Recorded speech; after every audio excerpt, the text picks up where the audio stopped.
Sir पे तेल रखना ये उतनी बड़ी सेवा नहीं है जितनी बड़ी सेवा है श्रेष्ठ की आज्ञा का पालन करते रहना। बाबूजी जब रात को जाएं तो बैठ के बाबूजी के गोड़ दबा रहे हैं, अब बाबूजी के जीवन में कहूँ बात नहीं मान रहे हैं तो ये गोड़ दबाने का क्या मतलब है? वो है श्रेष्ठ की आज्ञा का पालन करना, ये श्रेष्ठ के प्रति हमारी सबसे बड़ी सेवा है। माताओं ने कहा जीवन में सास की, ससुर की, घर में जो श्रेष्ठ हैं उनकी आज्ञा का पालन करने का स्वभाव बनाना।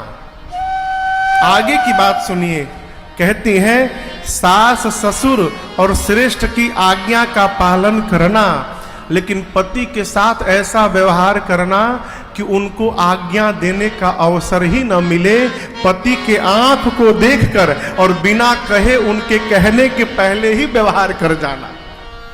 पति रुख लखे आसु अनुसरे, वो जीव सौभाग्यशाली है धरती पर जिसके घर में उसके रुख को समझने वाला कोई है? कहने के बाद तो नौकर भी व्यवहार करता है। माई बाप बिना कहे जो व्यवहार कर दे, उसका शरीर भले आपसे अलग जी रहा हो लेकिन उसका मन आपके ही मन में समाहित है, तभी वो बिना कहे व्यवहार कर रहा है। और इसी शिक्षण का परिणाम आप देखिएगा आज केवट भैया के प्रसंग में। केवट जी जब मेरे रघुनाथ जी को दंडवत करते हैं, भगवान सोच में आ गए कि मेरे पास आज केवट को देने के लिए कुछ है ही नहीं। मैं केवट जी ने गंगा पार कराया है, मैं इनको दूंगा क्या? यहां राम जी ने कुछ बोला नहीं मेरी मां से, लेकिन मेरी मां पिया हिया की सिया जाने हारे, और बिना कहे मणि मुदरी मन मुदित उतारी।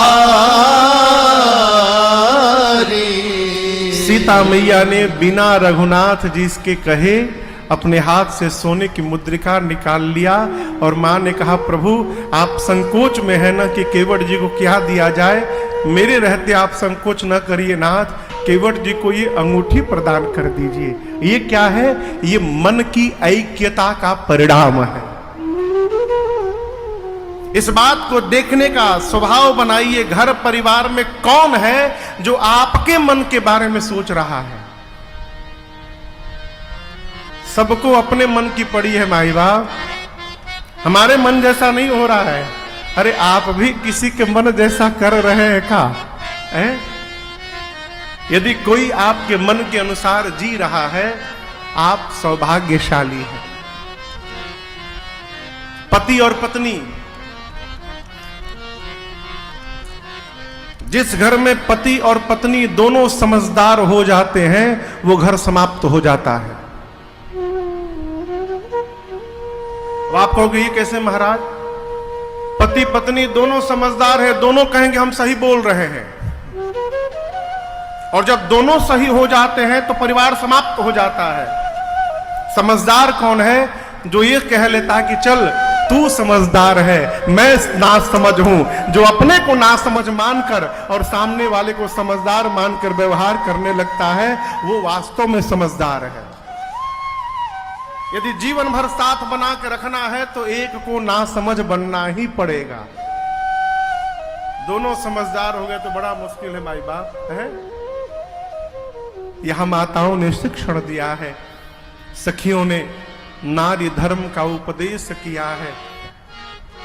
जनवासे में जहां बारात रुकी है, चक्रवर्ती जी महाराज ने राम जी से कहा राम भाइयों को लेकर रनिवास में जाइए और अपनी सासू माताओं से विदा लेकर आइए। राम जी भाइयों के साथ चले। यहां गोस्वामी जी कहते हैं चारे वो भाई सुभाय सुहाय